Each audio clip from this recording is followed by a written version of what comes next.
Kal, Halal, Yahweh Bahashem, Yahweh Shai, which means all praises to the Most High in the name of His only begotten Son, who the world calls Jesus Christ. His name is Yahweh Shai in the Hebrew. Welcome to the closing convocation for the Feast of Tabernacles. For those of you that don't know what the Feast of Tabernacles is, read the book of Leviticus chapter 23. You come down from verse 34 to like verse 43. All right, all praises. We just had 7 days in the wilderness. All praises. 7 days in booths. 7 days out in the outdoors, in the great outdoors. All praises to the Most High. So, we want to welcome you once again to the closing convocation. All right, for TOC's Feast of Tabernacles 2025. And let me just say, it was nothing short of eye-opening, amazing, all of those things. Yes? So, one family in the wilderness. That's our theme. That's our closing theme. All right? One family in the wilderness. All praises. So we're going to go through a couple of scriptures. All right? For those of you in the comments right now, I know we're live, so those of you that kept the Tabernacles feast, tell us, about your experience in the comments as well. All right? All praises. Ephesians chapter 4, verses 2 to 4. Reading from the book of Ephesians chapter 4, verses 2 to 4. With all lowliness and meekness, with long-suffering, forbearing one another in love. Forbearing one another in love. Let me tell you, man, this Feast of Tabernacles that we had this year gave us an opportunity to forbear one another in love. You understand? Because we had no choice but to do so. You're out there in the outdoors with your brothers and your sisters. You ain't got no choice but to forbear. You know what it means to forbear? To deal with one another in patience, long-suffering. You're forbearing. Read on. Verse 3. Endeavoring to keep the unity of the Spirit in the bond of peace. In the bond of what? Peace. In the bond of peace. Not in the bond of strife. In the bond of peace. So when it comes to keeping that feast out there in the great outdoors, like I mentioned, things are going to happen, yes, but you got to endeavor to keep the spirit of unity in the bond of peace. Read on. Verse 4. There is one body, and one spirit, even as ye are called in one hope of your calling. One body, meaning one family. One family. And that's what you got to realize we are. One family. Because family goes through things. Family, they got to forbear each other. Family may not always be all peachy keen together, but family overcomes things together. Everyone gets it, but in a spirit of unity, in that spirit of maintaining peace. Yes, all praises. That's it on that? Feedback? Brother Aitan, deal with the red notch. Just make sure we're not feeding back in. All right, so it says, even as you're called in one hope of your calling. Read that last part for me. Read that last part. Just give me a little more. Yeah, just once it ain't feedbacking. There is one body, and one spirit. Even as ye are called in one hope of your calling. One hope of your calling. It is your calling to endeavor to keep your family intact. And then guess what? Your family is those that do the commandments with you. That's your family. You understand? That is your family. What you need to the red, go up on the one below the red. So your family, those are those that endeavor to do the commandments with you. Everyone gets it. Everyone understands. All right? Good. So unity as one body, one family in the Most High. All right, let's get the book of Numbers, chapter 9, verses 18 to 21. Again, Numbers, chapter 9, verses 18 to 21.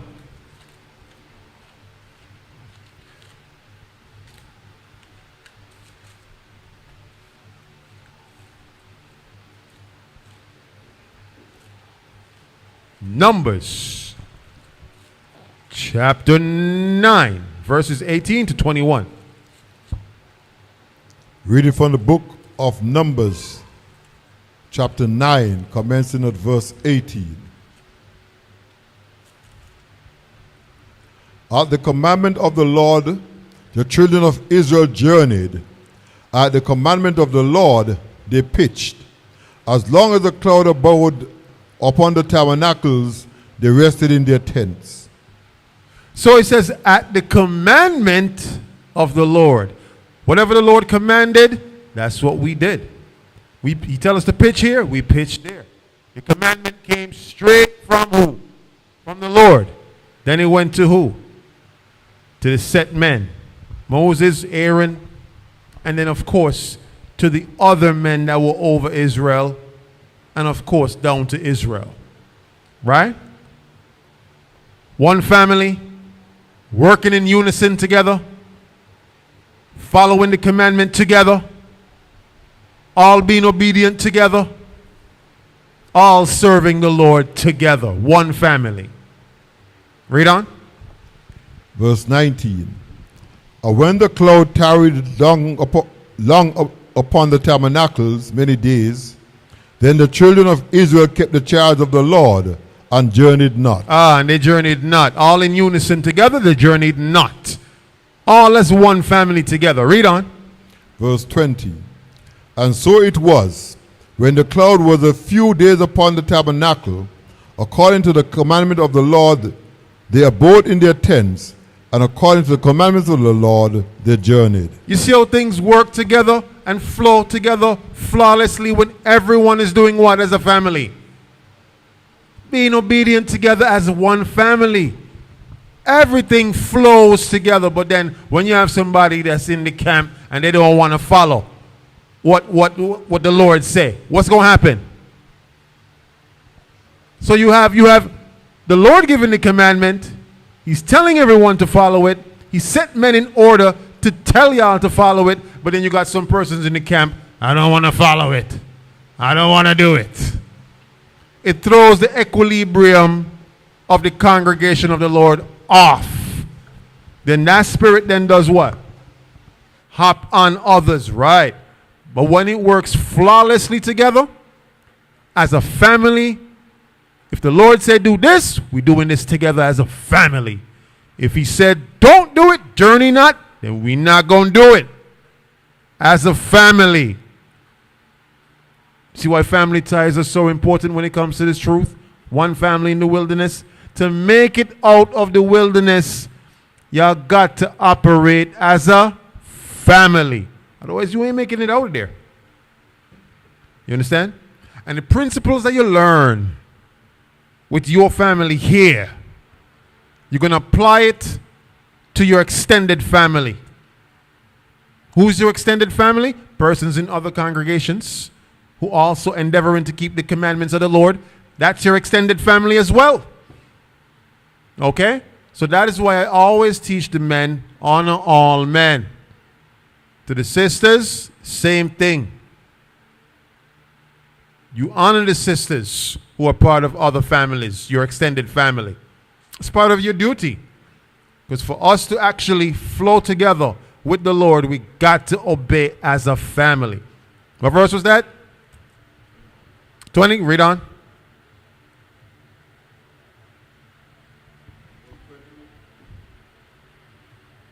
Verse 21.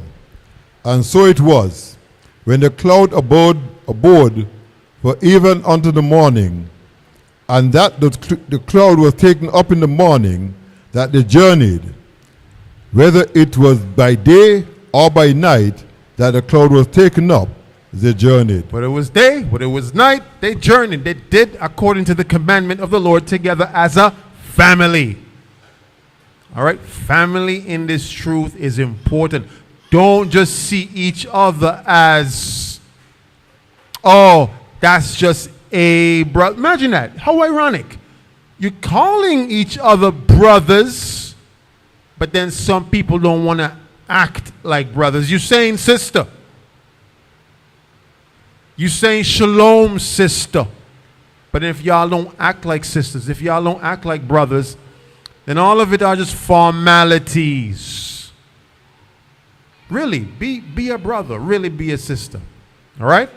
One family in the wilderness. So again, this shows how the entire family of Israel, they function together, they move together, they abode together, pitch their tents together. Right? You know what I love to see out of that Tabernacles experience? I loved to see the brothers helping the others who, you know, maybe did not know how to set up a tent. They came and they assisted. Right? You might have had some sisters who was a little bit older that needed some assistance. They got the assistance from the brothers or from the other sisters. I love to see that thing. One family under the Most High. I love to see that. I love to see brothers, sisters working out issues together, coming up with solutions together. Right? We pitch our tents together. We eat together. Right? We pray together. We serve the Most High together. That thing is beautiful. Don't take it for granted. Let me tell you something. Feast of Tabernacles is an individual-ites nightmare. An individual-ite will not attend Feast of Tabernacles. Who can tell me why? Because at Feast of Tabernacles, you're forced to do what? Say that again? Cooperate, okay, together. But you're forced to do the one thing that individual-ites hate. They hate order. They hate structure. They hate to be around other persons. Why? Because they hate accountability. They don't want nobody telling them they can't do this or they can't do that. Because being an individual-ite at home, you could just be your own judge and juror. You're not holding yourself accountable to the standard of the Lord's commandments and operating as a family. That's why individual-ites hate coming together. Because coming together, you're going to have some elders up in there that telling you, hey. You can't do that. You can't operate like that in that spirit. And they got brothers who like, I don't like that. I don't like nobody telling me what I can or can't. Or some sisters too. They got some sisters with that spirit. Oh, we're just all humans. We're just all humans and nobody is, there's no rank. There's no rank? Well, obviously you never read the Bible if there's no rank. What Bible are you reading? You understand? So, individual-ites, they hate order. They hate structure. They hate family. And I don't know about y'all, but I love family. I love family. All right? Every sense of the word. Let's get the book of Sirach 25. All right? The King James Bible Apocrypha. All right? Ecclesiasticus chapter 25, verse 1. All right? Sirach 25 and verse 1.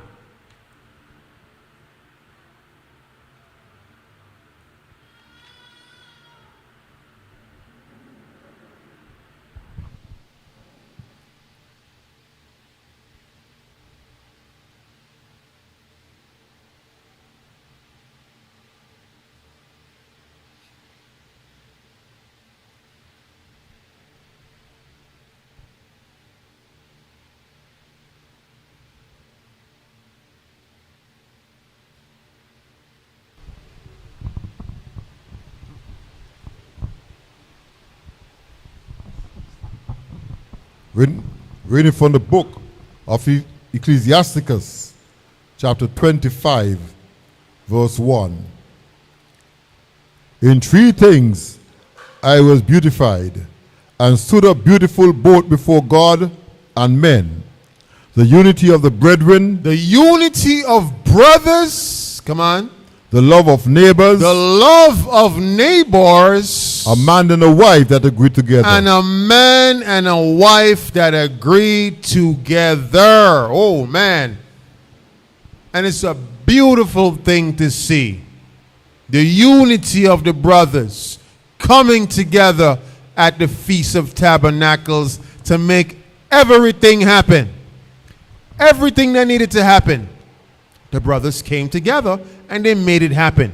They collaborated. Not one argument. Right? I'm not saying that arguments aren't sometimes good. An argument just means a debating of points. I don't mean a tearing down of each other. That's not what I mean. Don't hear what I'm not saying. I'm saying sometimes speaking and hearing from each other and appreciating each other's standpoint and where you're coming from, that can be constructive. But what's destructive is when you choose to share what's on your mind in a very disrespectful manner, that can tear down someone. But we didn't have any of that.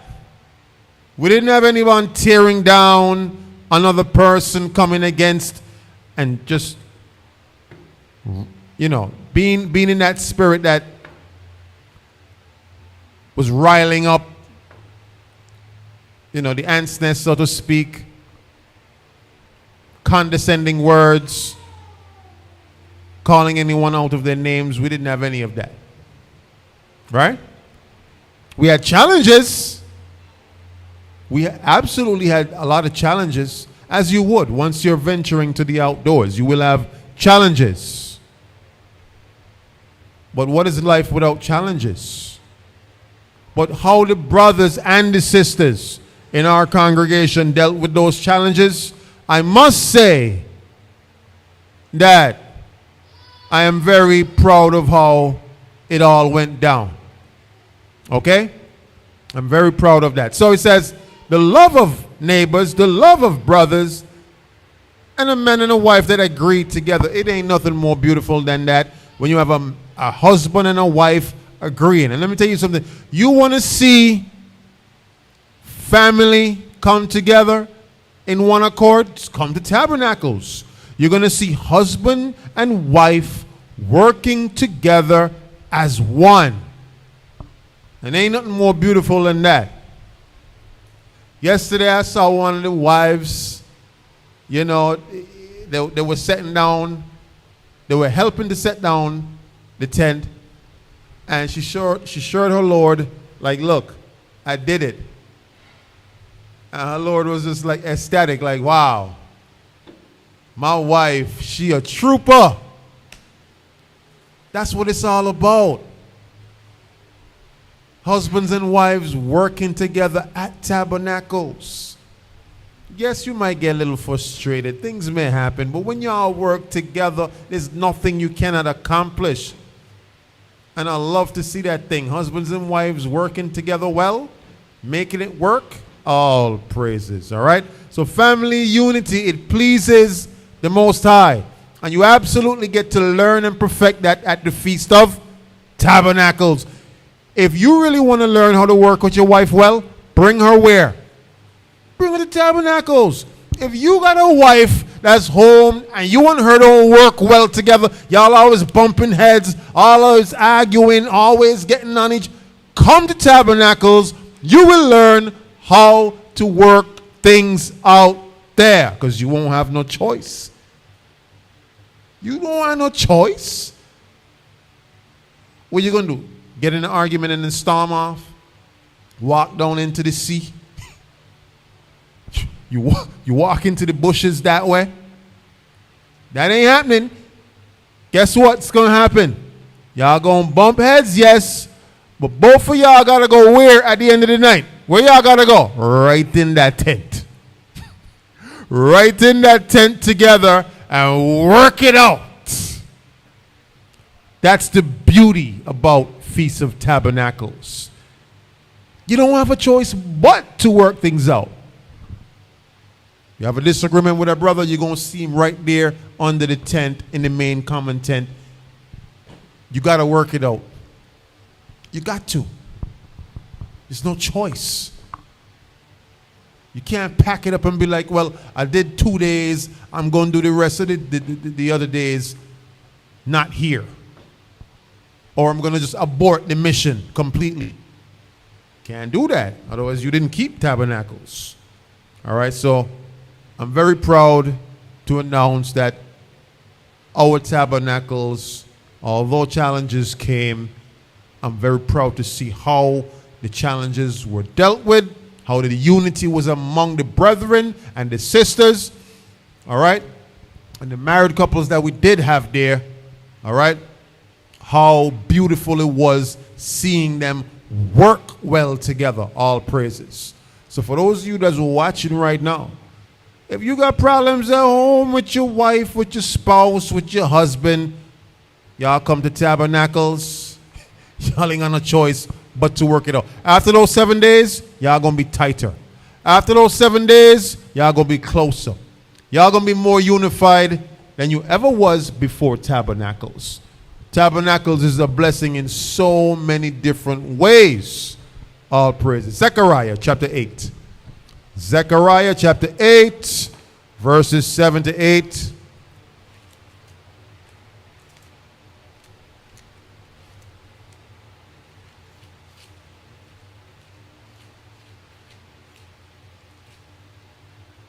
Zechariah chapter 8, verses 7 to 8.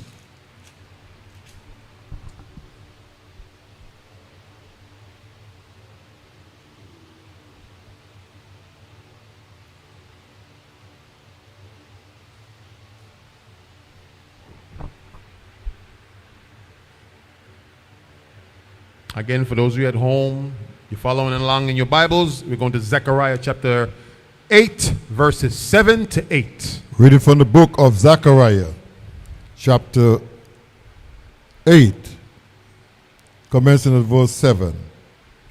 Thus said the Lord of hosts, behold, I will save my people from the east country and from the west country. Now, this is what a lot of persons who came in from Christianity got to understand. The Lord said he's going to save his people. Not individually. We went into the wilderness what? Together. Then we went into the promised land as a nation. Albeit, yes, Joshua, Caleb, we understand. A nation that had to be rebuilt, of course. But what we're saying is, don't think macro. Don't think micro. Think macro. Don't think individually. Like the Lord is just going to save you individually. No, he's saving us as a people. You're going into the kingdom with your people. That's why we had to go into the wilderness with our people together as one. A unified front. So stop thinking individually. No. You're not thinking nationally. Yahushua the Christ was a nationalist. He was about his what? People. And that's why you should absolutely be all about your people. And that's why these feast days are designed for you to come together with your people. That's what it's about. Coming together with your people. So you're going to be saved from the coasts, from these countries that you've been scattered in as a people. Read on. Verse 8. And I will bring them, and they shall dwell in the midst of Jerusalem. Oh, but it says, I'm going to bring them. Them. T-H-E-M, that's plural, right? I'm going to bring them. Read on. And they shall dwell in the midst of Jerusalem, and they shall be my people, and I will be their God in truth and in righteousness. I will be their God in truth and in righteousness. Dealing with us as a people, plural. That's the end goal. One family preserved in the kingdom. And that's what you want to work towards. Each and every one of us. Work towards this family goal. Okay? Like I mentioned, family, we go through things. Family, we may have difference of opinions. Family, we may not always see eye to eye. Family, sometimes you tussle. How many of you got either older siblings or younger siblings? By show of hands. Or you got siblings? Okay, good. Have you and your siblings ever had disagreements? By show of hands? Of course. But at the end of the day, nobody can trouble your sibling, right? And you don't do something about it or have something to say about it, right? Exactly, because that's your sibling. You won't allow harm to come to them because that's your sibling. No matter how much y'all fight, no matter how much y'all get on and at each other's necks and throats, you are family. Now, don't hear what I'm not saying. I'm not saying allow family to perpetuate foolishness and get away with it. Of course not. You correct it. Family is supposed to be accountable. If there's things happening in the family that should not be happening, you correct it. Don't sweep it under the rug. But I'm saying at the end of the day, you're still what? Family. No matter what happens. No matter what goes down. Take the accountability, take the correction, correct the actions if actions went off, apologize if you need to apologize, and then you move on together as a family. I can't stress that enough.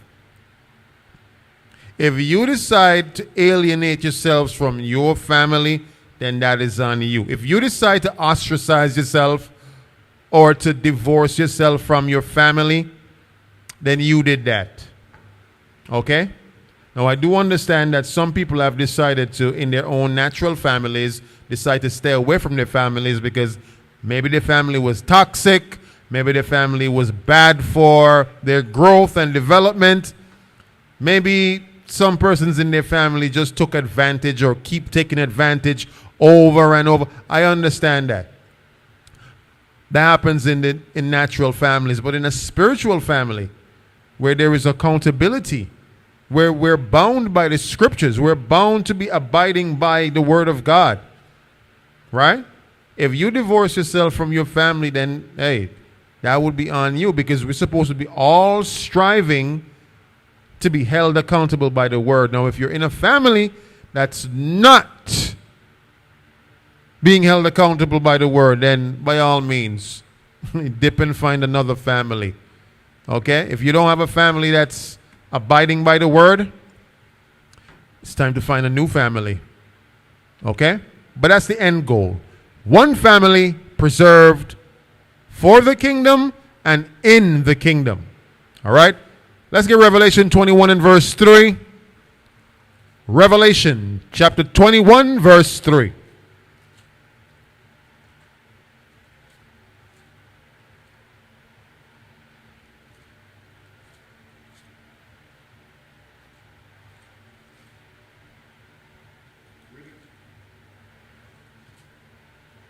Reading from the book of Revelation, chapter 21 and verse 3. And I heard a great voice out of heaven saying, Behold, the tabernacle of God is with men, and he will dwell with them, and they shall be his people, and God himself shall be with them and be their God. Okay, so it says the tabernacle of God is with men. So the Feast of Tabernacles is actually a foreshadowing of the ultimate dwelling of the Most High with his family, his people, the Israelites, forever. You understand that? So if Tabernacles is a foreshadowing of the Most High God, Yahweh, dwelling with us forever, then you should got to understand something when it comes to tabernacles. It's a perfecting of the saints. Y'all don't get it? If the Lord is supposed to dwell with us, right? The tabernacle of men, like we are his tabernacle. And we have tabernacles every year. Tabernacles, you go there to be what? Brother Daniel? You go there to be what every year? What's that?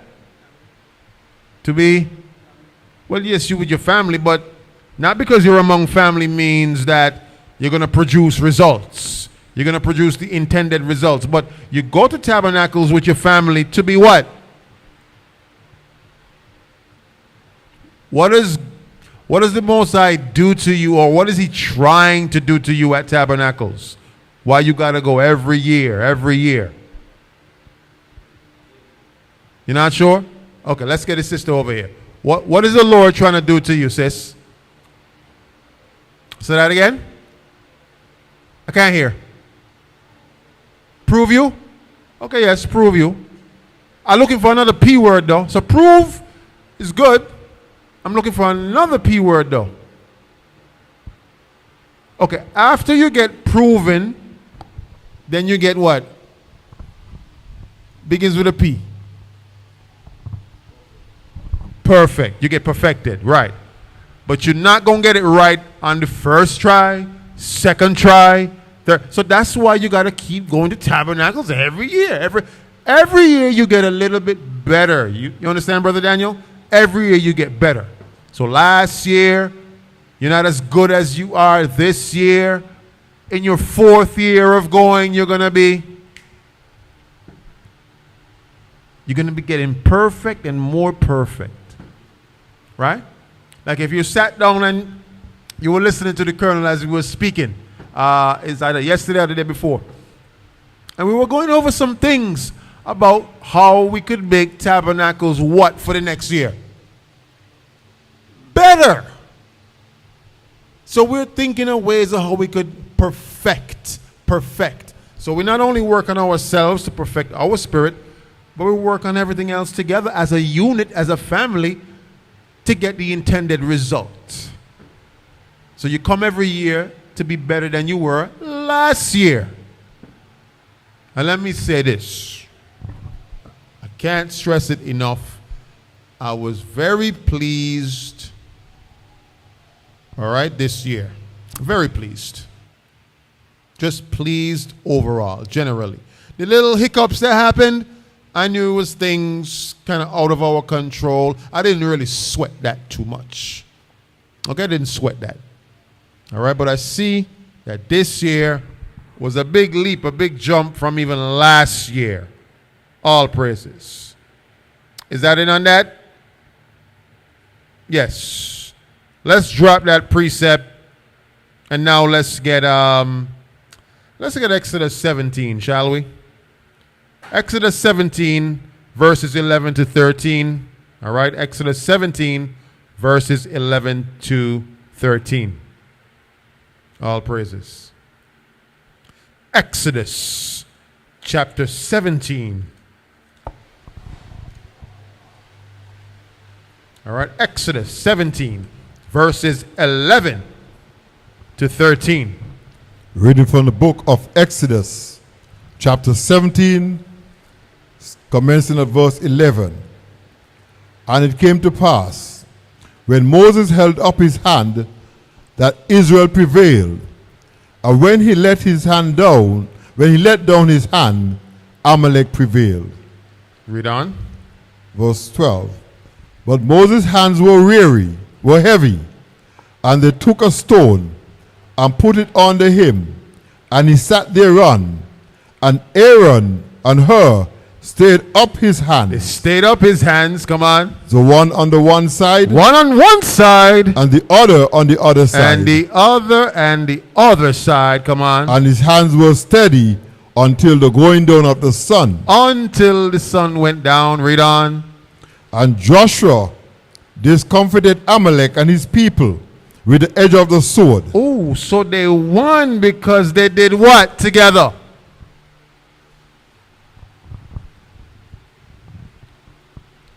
No one knows? What did they do together so that they won? The last verse said what in verse 13? Joshua discomfited Amalek and his people with the edge of the sword. Right? But look what verse 12 says. It says, Moses' hands, they got heavy. And they took a stone and they put it under him, and he sat thereon, and Aaron and Hur stayed up his hands, or held up his hands, one on one side and the other on the other side, and his hands, they were steady until sundown. And so they won Amalek. So what did they do together so that they won? What they did together? Come on, Israel. Y'all did this all week for 7 days. The thing that y'all did for 7 days was what? Y'all did what together? Y'all worked together. When you work together, things happen. When you work together, you accomplish things. When you work together, whatever roadblock is in the way, you get to go over the hump, over the challenge. It's no match for when you work together. You go back to that allegory of, that tower they were building. The most I said, listen, I gotta confound these people. Because what they're doing what? They all agreed on one accord to work together to build this tower up to the heavens. The most I say, I gotta confuse that. All right? I gotta put a stop to that. And thus everyone started speaking different languages. Now, think about this. Everyone was speaking different languages. So that means no one could understand the other, which therefore caused what? What's that? Can't hear you. Confusion. And when there is confusion, you can't work together, right? There's arguing, there's bickering, there's like contention. Like you said, there's confusion. Once there's confusion within the camp, y'all ain't going nowhere. Once there's arguing, once there's fighting, once y'all ain't holding one head, y'all ain't going nowhere. So there must be a unification, right, of order, structure, everyone working together. That's how families get places. All have to hold one head. Okay? Aaron and Hur held up Moses' hands till the sun went down. That's how they won Amalek. They work together. Let's get Exodus 18, all right, verses 13. Let's read down to 26. Exodus chapter 18. Let's read from verses 13 down to 26. Reading from the book of Exodus, chapter 18, commencing at verse 13. Watch this. And it came to pass on the morrow that Moses sat to judge the people. And the people stood by Moses from the morning unto the evening. Read on. And when Moses' father-in-law saw all that he did to the people, he said, What is this thing that thou doest to the people? Why sittest thou thyself alone? And all the people stand by thee from morning unto evening. So he's asking, wait, all these people standing by you from morning to evening? Why are you doing such a thing to yourself, Moses? It took for his father-in-law to point this out to him. Read on. And Moses said unto his father-in-law, Because the people come unto me to inquire of God. When they have a matter, they come unto me, and I judge between one and another, and I do make them know the statutes of God and his laws. So he said, I break down these scriptures for them. I teach them the breakdowns. I teach them the commandments. I teach them the law. When they have matters and disputes and they need counsel, I'm the only one that knows the truth on that level. I'm the only one that knows the truth to that degree. Of course they're going to sit outside by my office from sunup to sundown to either wait for the breakdown, wait for a disputation resolution, wait for counsel, right? And any teacher that's watching right now, you know how that feels. Any teacher that has a lack or short of other teachers other officers, other captains. You know exactly how that feels, right? Read on. Verse 17. And Moses' father-in-law said unto him, the thing that thou doest is not good. You say you taking on this whole thing by yourself is not good. Read on. Thou wilt surely wear away. You say you're going to waste away. You're going to wear away. You're going to get stressed out till you die. Read on. Both thou and this people that is with thee, for this thing is too heavy for thee. He said, this thing is too much for your shoulders, Moses. Read on. Thou art not able to perform it thyself alone. He said, you cannot do this job alone. Okay? And for those of you that think you can do it alone, you will absolutely cannot, and you will fail. Read on. Verse 19. Hearken now unto my voice. I will give thee counsel, and God shall be with thee. Be thou for the people to Godward, that thou mayest bring the causes unto God. So the Lord's Spirit was on his father-in-law that spoke these words to him and told him, listen to my counsel. If you listen to my counsel, the Lord will be with you. Because he was speaking from what? Wisdom. Speaking from a man that has been around, that knows and understands that type of wisdom. That's the wisdom that Moses needed in that moment. Mind you, it's not to say that Moses wasn't good at what he did. He was good. He knew all the breakdowns. The Lord spoke to him plainly. He didn't give him any allegories, taught him the law and the commandments and the truth flawlessly. He knew the truth and all the breakdowns well. That wasn't his issue. Moses was good at what he did because he stood there from morning till night giving counsel. That wasn't his issue. His issue was what? It was too much for him to bear alone. His father-in-law told him, that's going to kill you should you do it and continue anymore. All right?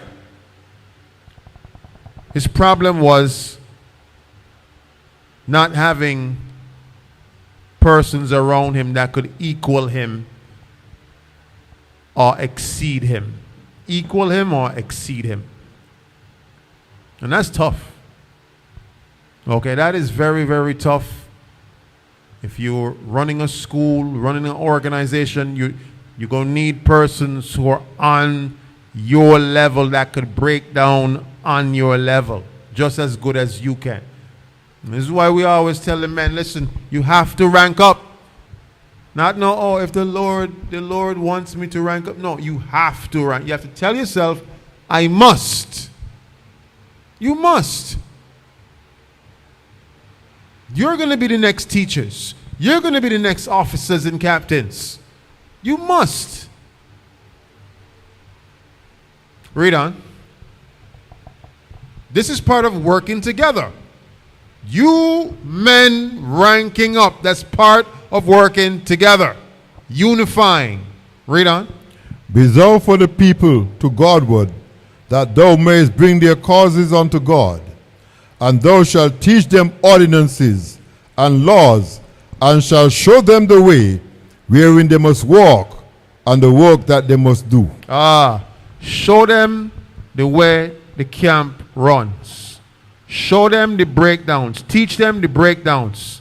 Show them the ordinances, the commandments. Break it down for them so they could perform the same tasks that you perform.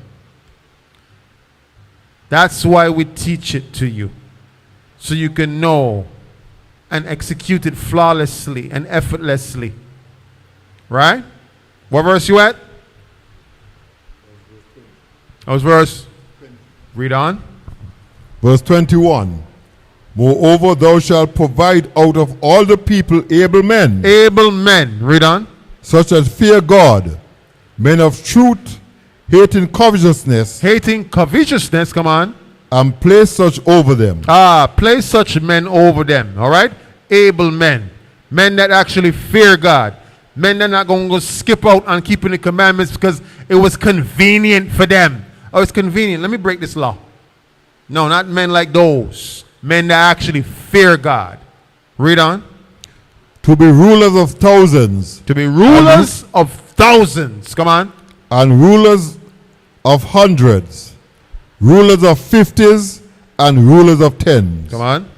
And let them judge the people at all seasons. And it shall be that every great matter that shall bring unto thee, but every small matter they shall judge. So he's showing them how to break it down. How to break it up, how to set it in order. All right? Read on. So shall it be easier for thyself, and they shall bear the burden with thee. So they could bear the burden with you. It could be easier for you. Right? Because if you got one captain dealing with every single matter in the camp, the captain gonna die. That's what's gonna happen. So now, I use myself as an example. If I gotta be dealing with the matters in Florida, I still gotta deal with the matters in St. Kitts. I still gotta deal with the matters in Guyana. And I don't put able men in place to deal with even the smaller matters. But then the men ain't doing what they're supposed to be doing. The men them don't want to rank up. The men them don't want to do what they're supposed to do so that they could handle the smaller matters. So the captain could just be left with dealing with the bigger matters. And what's going to happen? What's going to happen, Brother Daniel? What's going to happen to that captain that's taking on all of that by himself? Get stressful and what? Die. So you need able-bodied men who are willing to make sure they fear the Lord, have their houses in order, learn the breakdowns exactly how it's taught to them by their leadership so that they can teach it and make more captains, make more officers to run the affairs of the congregation more flawlessly. That's what it's about. All right? That's working together. You're not working together if you're just leaving it all on the captain. Oh, the captain going to deal with that. Oh, that there? Leave that for the captain. Oh, that. Well, what the captain got soldiers for?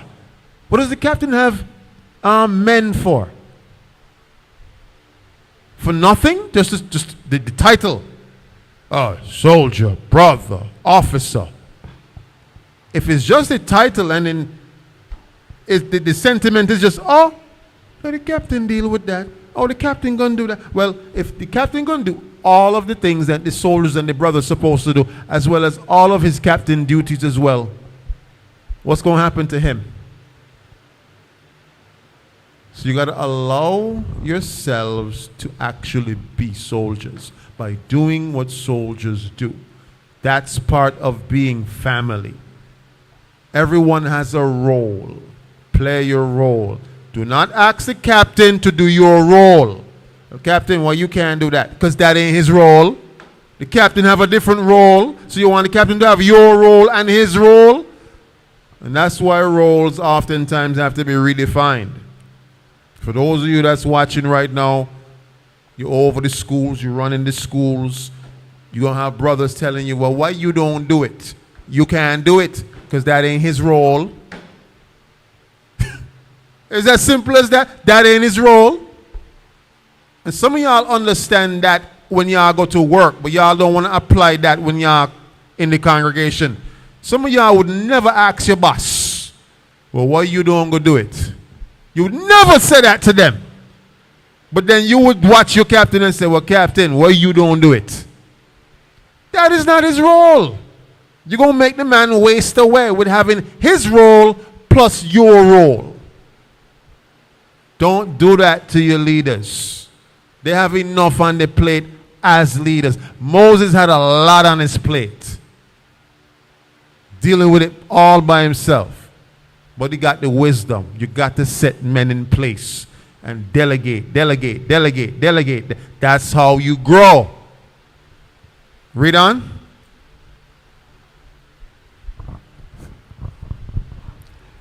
verse 21. Sorry, verse 23.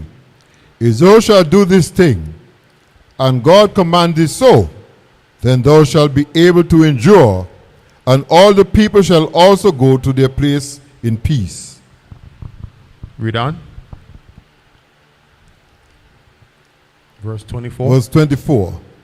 So Moses hearkened to the voice of his father-in-law, and did all that he said. Moses hearkened. With all the wisdom of the breakdowns that Moses had, he still hearkened and listened to wisdom. Read on. And Moses chose able men of all Israel, and made them heads over the people, rulers of thousands, rulers of hundreds, rulers of 50s, and rulers of 10. Without this, you can't have the family working together. The family unit works together when there is structure, when there is order. So forget using that word family if there is no order. Read on. And they judged the people at all seasons. The hard causes they brought unto Moses. So the larger things Moses dealt with. Read on. But every small matter they judged themselves. And all the smaller matters, the men that were delegated these other responsibilities, they dealt with the smaller ones. Read on. And Moses let his father-in-law depart, and he went his way into his own land. Okay, good. That was verse 26 and verse 27. Good. So Moses couldn't judge the people alone. All right? Elders had to be appointed to share the burden. All right? Family structure kept the nation stable. Again, family structure keeps our nation stable. That's what's needed. I hope everyone understands that. Let's jump over to chapter 35. Same book, Exodus, chapter 35, verses 20.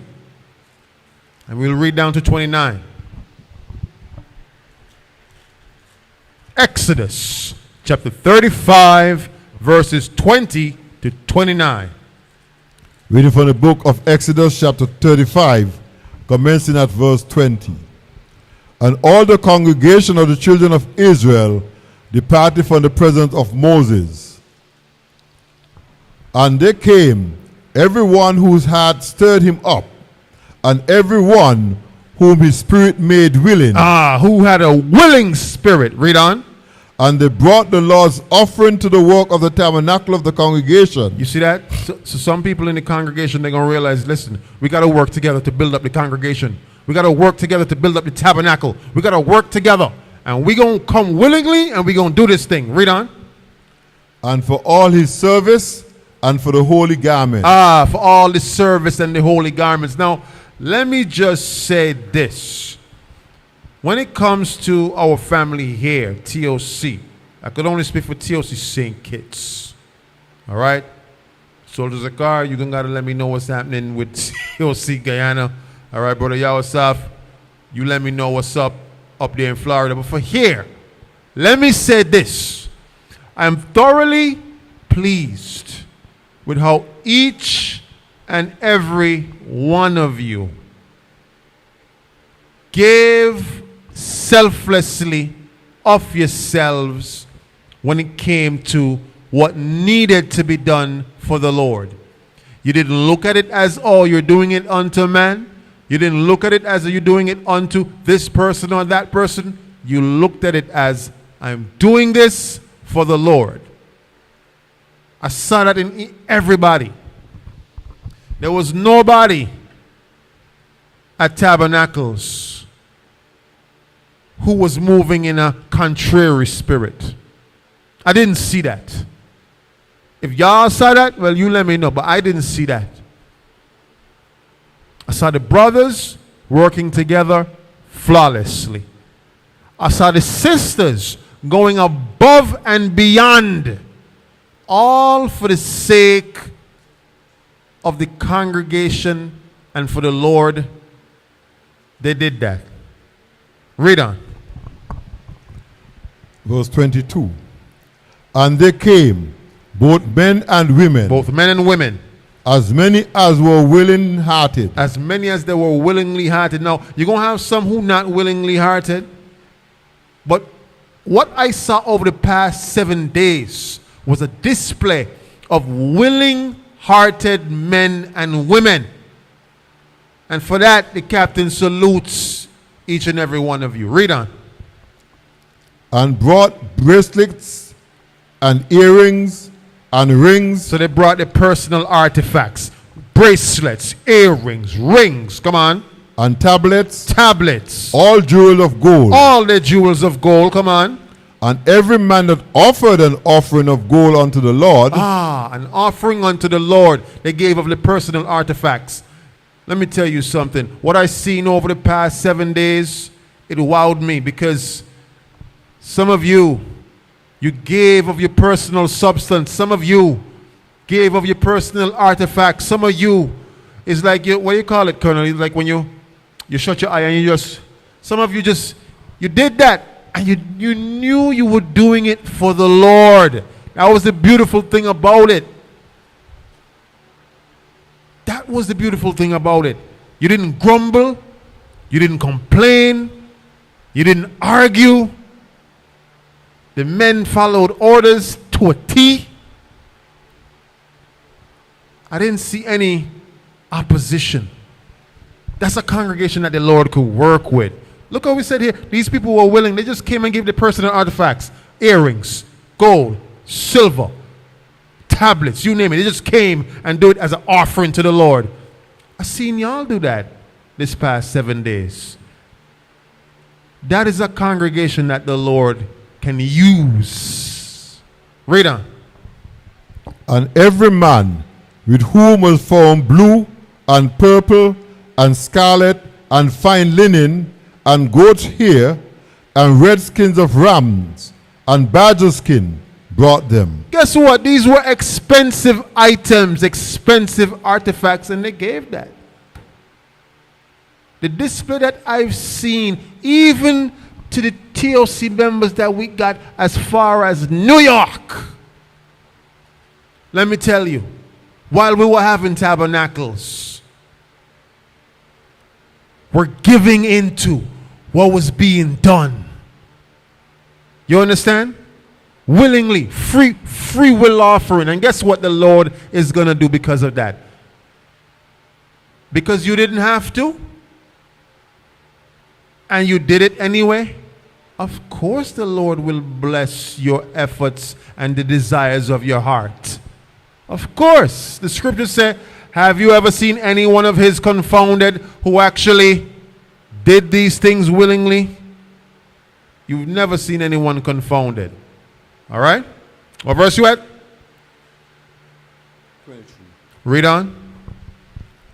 Everyone that did offered an offering of silver and brass brought the Lord's offering, and every man with whom was found shitting wood of any work of the service brought it. Read. And all the women that were wise-hearted did spin with their hands and brought that which they had spun, both of blue and of purple and of scarlet and of fine linen. So wait, it says they had some wise women among the congregation? Wait. These wise women, what they did? It says these wise women, they spun with their hands. They brought that which they spun. Translate that into today's time. You got wise women among us who didn't argue or put up a front. They brought of their own substance that they bought with their own hands. They came to tabernacles with that willing spirit. And guess what? I've seen the sisters even go above and beyond what was asked of them. Some sisters was only asked to bring XYZ, and they went and brought the whole alphabet. You understand? But the Bible just called those women wise women. It says the wise women that was among them. Fix this. The wise women that were among them. Just put it on the poll. Just make sure it doesn't. All right. It says the wise women that were among them. All right. So we got some wise women among us. And these women absolutely know Now, when it comes to giving to the Lord, they don't hold back. I don't know about y'all congregation. All right? I don't know about others. But I know about ours. And what I see here is nothing short of amazing. All right?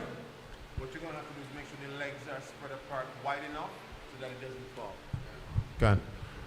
What I see here is so absolutely amazing. Words can't describe. All right? So I pray the Lord blesses each and every one of you who went above and beyond, all right, for the Lord. What verse was that? Verse 26. 26. Read down to 29. Verse 27.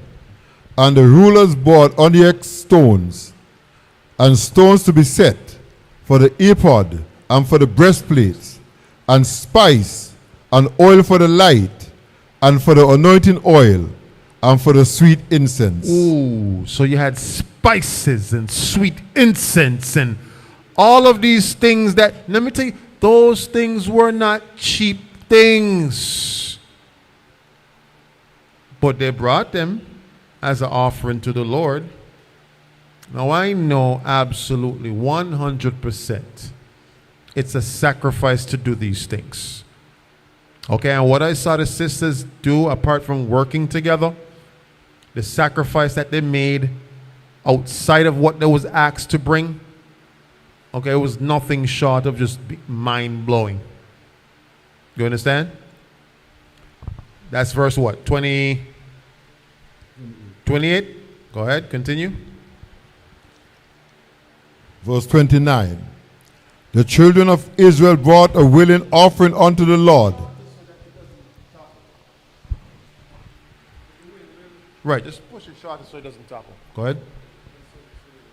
Every man and woman whose heart made them willing to bring for all manner of work, Spread the legs. which the Lord had commanded to be made by the hand of Moses.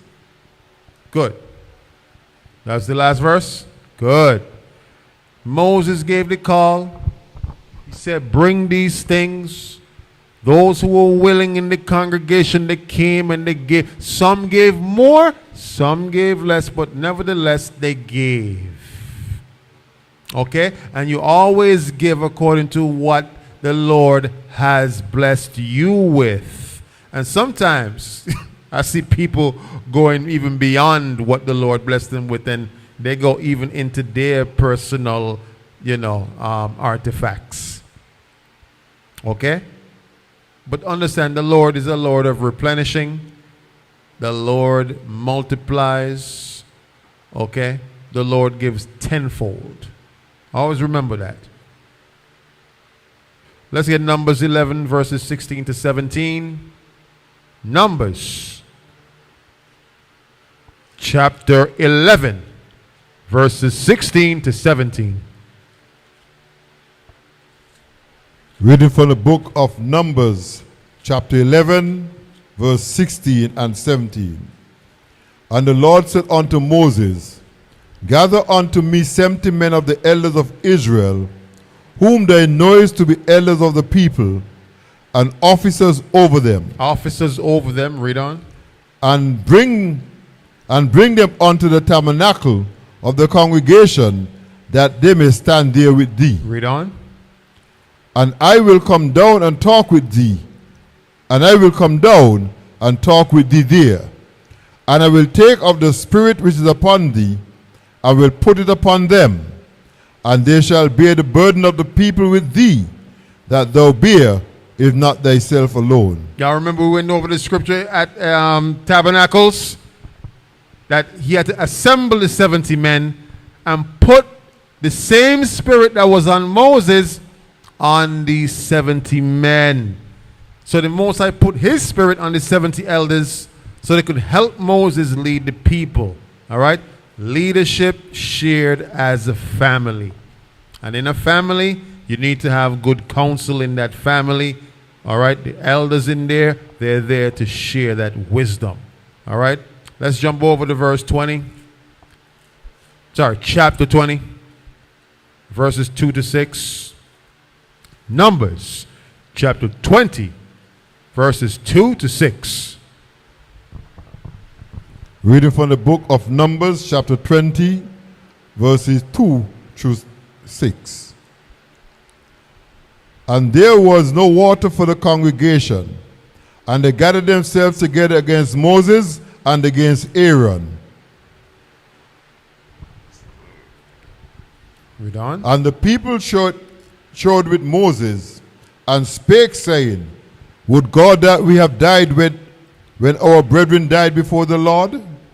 And why have ye brought up the congregation of the Lord into this wilderness, that we and our cattle should die there? Read.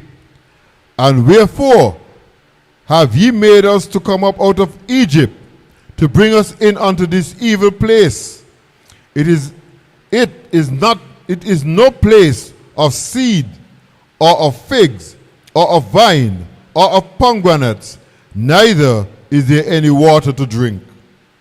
And Moses and Aaron went from the presence of the assembly unto the door of the tabernacle of the congregation, and they fell upon their faces, and the glory of the Lord appeared unto them. And the Lord said unto Moses, and the Lord spake unto Moses, saying, Take the rod, and gather thou the assembly together, thou and Aaron thy brother, and speak ye unto the rock before their eyes, and it shall give forth his water, that thou shalt bring forth to them water out of the rock. So thou shalt give the congregation and their beasts drink.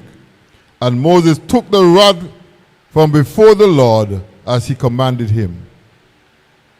Read on. Verse 10. And Moses and Aaron gathered the congregation together before the rock. And he said unto them, Hear now, ye rebels, must we fetch ye water out of the rock? Read. And Moses lifted up his hand, and with his rod he smote the rock twice, and the water came out abundantly. And the congregation drank, and their beasts also. So now mostly we look at this verse and we say, well, Moses absolutely did something he should not have done, right?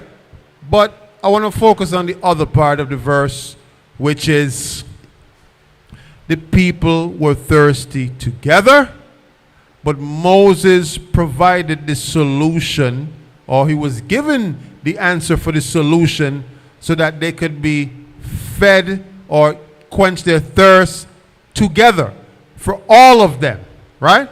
So when there was no water for the people, right? The people got gathered together before Moses, and they cried out as one. And they survived only when the Lord provided for all. Now, over the past 7 days, we were hungry together. We ate together. We had to wait on the food together, right? There was one point in time where the gas, what was it? The stove wasn't working, right? Or it wasn't flaming properly. You know, some of the brothers, along with myself, we try to troubleshoot that thing together, right? But all in all, together as a family, whatever happened, we went through it what? Together. All right? While that was happening, you had certain sisters saying, you sure y'all don't want us to go cook the food elsewhere, come back, bring it back? But no matter what, the solutions were being provided for all together. No one came and said, well, I think I can go home, eat, and y'all work that out yourself. Right? I can go down and buy some KFC, and then I'll come back to see if y'all get it figured out yourself. No. We worked on that thing together. We were hungry together. If one didn't eat, all didn't eat. But we were there together, working on it together. And then, boom, when we finally get that thing sparked up now, Now it's time for the food to bubble. And when that pot went on, we ate together. All praises to the Most High. And that was a beautiful moment. All right? And some of the men was there wondering, when this food gonna finish, boy? Bob's biting, boy. Stomach churning, boy. Woo! Sisters then would peep over and say, just a few more minutes, brothers. It's coming up. But we were there going through it together. And that is a beautiful thing. You understand that? Good. Let's get Deuteronomy chapter 1. All right, Deuteronomy 1.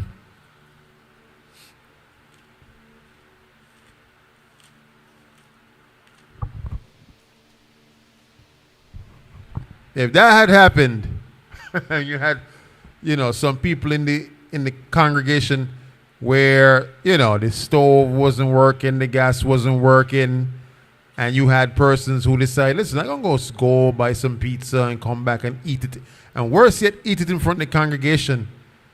You liable to get that pizza thrown on the ground. You understand?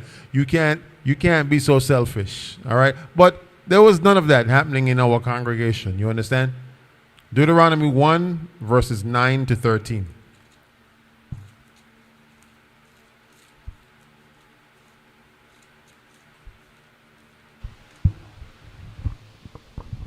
Reading from the book of Deuteronomy, chapter 1, commencing at verse 9. And I speak unto you at the time, saying, I am not able to bear you myself alone. The Lord your God hath multiplied you, and behold, ye are this day as the stars of the heaven for multitude. The Lord God of your fathers made you 1,000 times as many more as ye are, and bless you as he had promised you. How can I myself alone bear your cumbrance, and your burden, and your strife? And your strife. What verse is that? 12? Read on. Verse 13. Take you wise men, and understanding, and knowing among your tribes, and I will make them rulers over you. Make them rulers over you. So, when it comes to order and structure in family, all right, this is the perfect recipe for obedience. When you have order, structure, coming together as a family, working in unison, working in unity, all right, problem solving things together. Perfect recipe for obedience in the Lord. All right? Let's get the book of Joshua, chapter 4, verses 4 to 7. All right, the book of Joshua.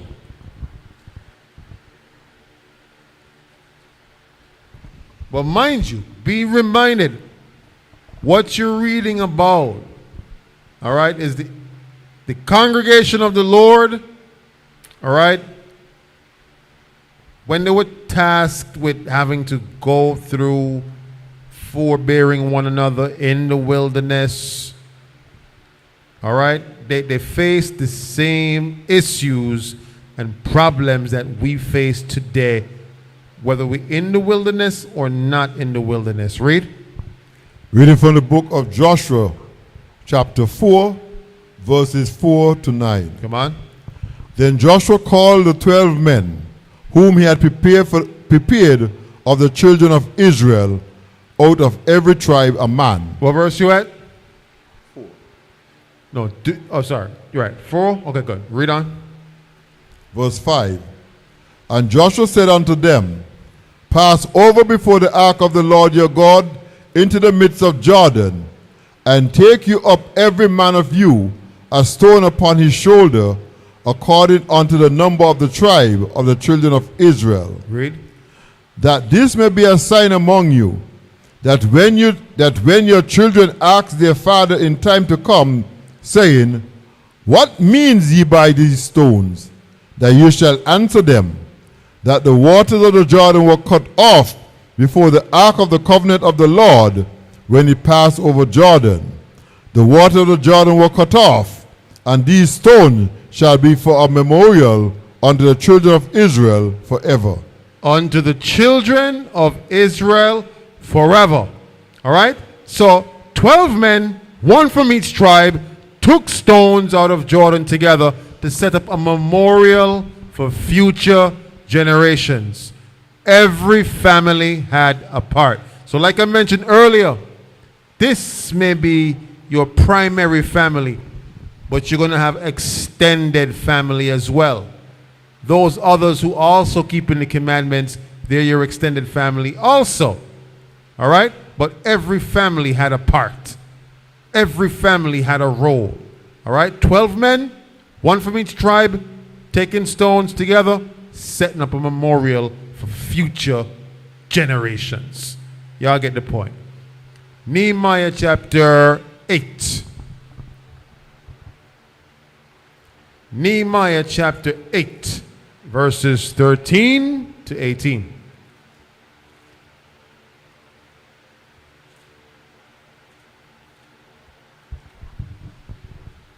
Reading from the book of Nehemiah, chapter 8, verses 13 to 18.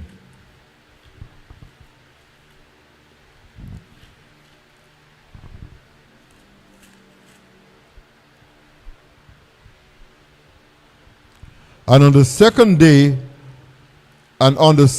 were gathered together the chief of the fathers of all the people, the priests and the Levites, unto Ezra the scribe, even to understanding the words of the law. Verse 14.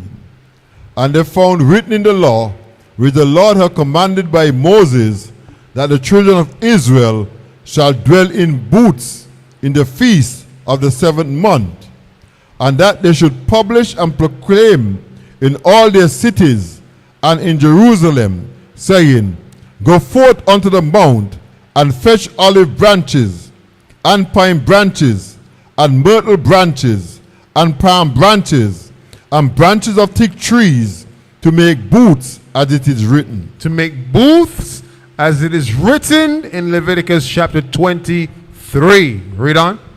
So the people went forth, and brought them, and made themselves booths, every one upon the roof of his house, and in the courts, and in the courts of the house of God, and in the streets of the water gate, and in the streets of the gate of Ephraim. And all the congregation of them that were come again out of the captivity made booths, and sat under the booths. For since the days of Joshua the son of Nun, unto that day, had not the children of Israel done so. And they were very great, and there was very great gladness. Wow. Verse 18. Read on. Also day by day, from the first day unto the last day, he read in the book of the law of God. And they kept the feast 7 days, and on the 8th day was a solemn assembly according to the manner. On the 8th day was the solemn what? Assembly, which we're having now. Just like it mentions in the book of the law, you're going to dwell in booths for how many days? 7 days. Then have a final closing convocation on which day? The 8th day, like we're having right now. Everyone understands. Okay? So now, that's it on that.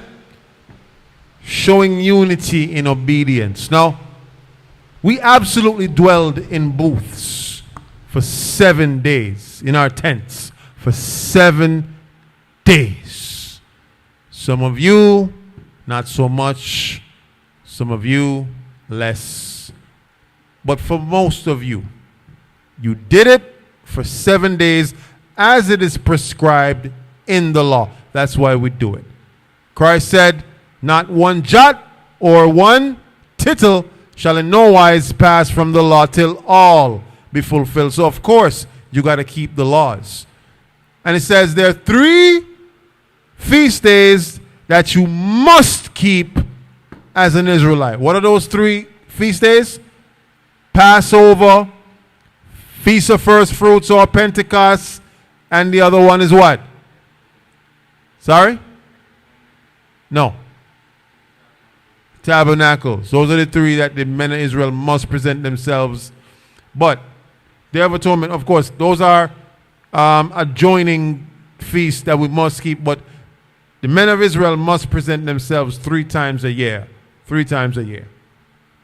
Passover, Pentecost or Feast of First Fruits, and Tabernacles. You must. It's a must. 100%. All right? So, unity in obedience. That's what we did. We came together. We kept the Feast of Tabernacles. Whoa, watch that. I told you to make sure make sure it's low.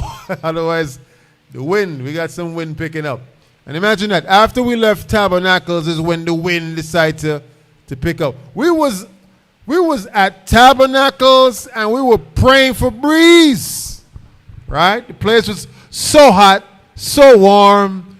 We were just, whoo. All right? We had some rain. Now, let me tell y'all something. If you knew some of the kind of challenges that we had, you know, for this year's Tabernacles, you would have thought to yourself, there's no way they would have had a good Tabernacles this year, but we had an absolutely amazing, wonderful Tabernacles this year, all through the Spirit of the Most High. He was the one that made it possible. From the time where it looked like we weren't going to get the place, we went to the first place.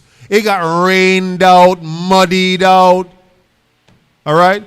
Well, no, that's the second place. The first place was so overgrown that even the professional cleaners was like, listen, this is going to cost y'all $1,000. He said, well, we ain't got that. Guess what? He looked us up and down. He said, listen, they ain't got that. I ain't even calling them back. He said, I'll call you guys in the morning and I'll let you know if we're coming. He didn't call us, just to let you know. He did not call us. And by that, we had to think quick on our feet. We had to be proactive. We had to make something happen right now. And we did. And we went up close to the mountain. The land was absolutely beautiful, breathtaking. I said, wow, waking up to this in the morning, having a cup of tea to this mountainscape. I said, wow. Lo and behold, we get a phone call. The person for the property said, hey, listen, this land is not usable. The rain has made it impossible. The colonel said to me, Cap, no problem.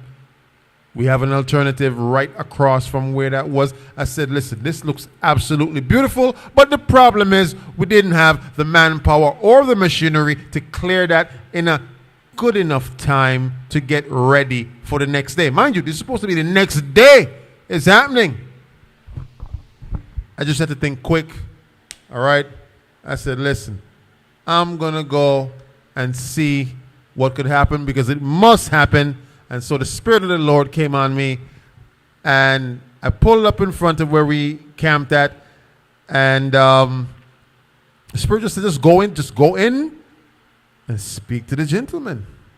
All right?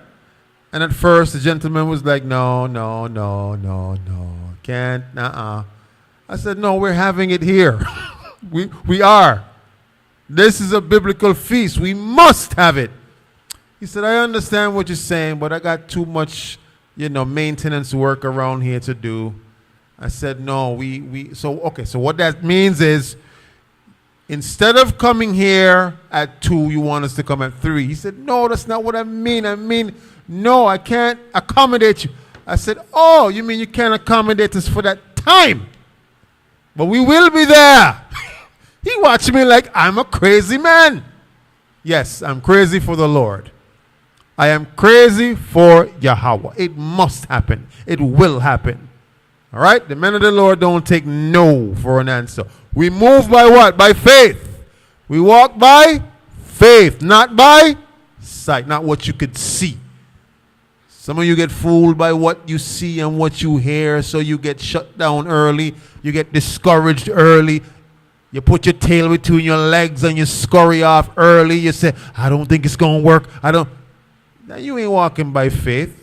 You're walking by what you could see and what you hear. The men of the Lord, we never do that. Every no means a yes to us. All right? And if it didn't happen, it means the Lord has something better waiting for you round the corner. That's all that means, family. So yes, to wrap up, all right? Survival in the wilderness was never about individuality or individual strength. Remember, feasts like these, Feast of Tabernacles, is an individual-ites' worst nightmare, because you're forced to be around your people, to operate in order, to be of a self-sacrifice, to give of your own substance. It forces you and pushes you to be what the Lord wants you to be. All right? A selfless, righteous man or woman. All right? Killing the flesh, killing self, dying to self. Tabernacles helps you to improve that. Husbands and wives, you got problems at home, always arguing at home, can't see eye to eye, always bumping heads, come to Tabernacles. You will get that thing ironed out. You will leave there with a more profound sense of what you have to do in your marriage to make it work and to work together. A unification. All right? So it's not about individual strength. You are stronger together. Always remember that, family. If you ain't learned nothing when you at TOC, you learn this. You are stronger together. Never forget that. All right? So it's about family, endurance. All right? One family in unity under God's guidance. All right? You have men here with wisdom, men here with age, men here with experience, men here that know the Lord's word. You are in good hands. All right? So, we share burdens together. We share our victories together. We share our resources together. And we share our trials together. All right, family? So, as we close out this Feast of Tabernacles, let's remember that we're one family in the wilderness. Just as our forefathers, they dwelt together in tents, we too are long-suffering and learning patience. We're learning unity. And in this walk, like I always mention, there will be trials, there will be disagreements, there might even be moments of weakness. But remember, the Most High is trying to shape perfection in you.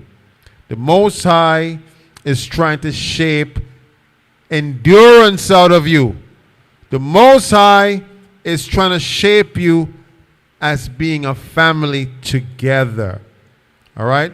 So, the wilderness is not forever. It's just a period in time, a point in time. It's a proving ground, like one sister mentioned. So if we can endure as one family now, when we enter into the kingdom together and we pray that we're of that number, we pray that we have that opportunity to enter into the kingdom. Whenever that time comes, we're going to have to do so together, not individually, as a nation. So let's leave here tonight recommitted to love one another, recommitted to endure, recommitted to overcome whatever the Most High throws at us, but most importantly, recommitted to do all of that, but together. All praises together at one family. Always remember that. All for one and one for all. Family, you are all that you got. Remember that. You are all that you got. So act like it. Move like it. Speak like it. Defend each other. Be there for each other. Long suffer with each other together. Bear each other's burdens. We're here for each other. You cannot go through this walk alone. Tabernacles was there to show you that. So family, I pray that after Tabernacles 2025, you get closer.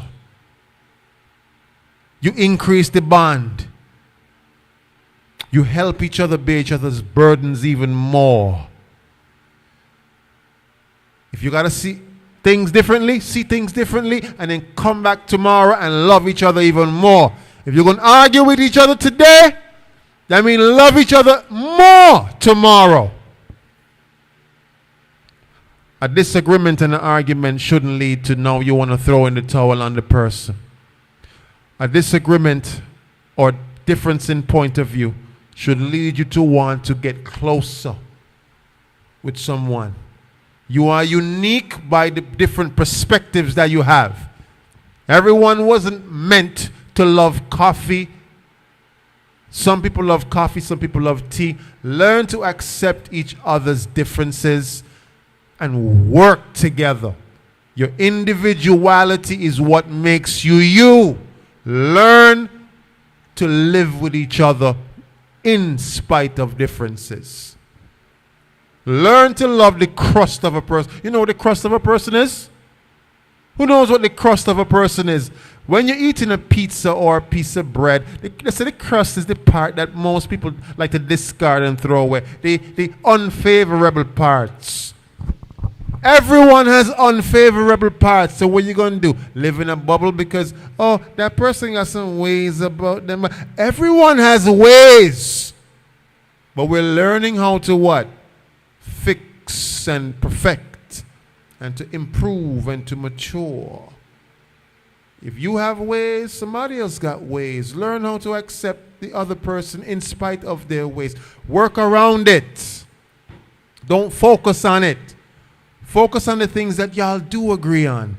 We all do meet in the middle on. Focus on that. Build on that. Let that be your foundation. But you stay there and you focus on problems all day, all night, and oh, I have this difference and that difference with you. You'll never work anything out. That's not the spirit of family. Okay? So as I always say, TOC family, I love each and every one of you. Despite your flaws, because, you know, hey, we all got flaws. And we're not going to stay here and point out each other's flaws. That's not what we're here for. What we're going to do, we're going to work on our flaws, but we're also now going to work with each other and accept each other for who we are. All right? While working out our kinks, working out our not so, smooth parts. If some parts about us rough, we're going to work it out. All right? Learn to appreciate people for who they are. Yes? You will have deeper connections that way. All praises. So with that, family, we're going to close out. I love each and every one of you. For my extended family overseas, I love you more than words could express. I see a lot of you have been expressing your, sentiments and sending in your greetings over the 7 days we were out there, sending your well wishes. We thank you to our TOC extended family. We thank you for your prayers, your donations, your offerings, your alms.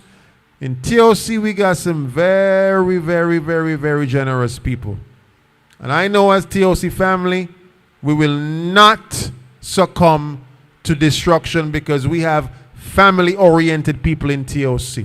And that is why I love my family so much. So, again, TOC, I can't express it enough. Thank you for all your prayers.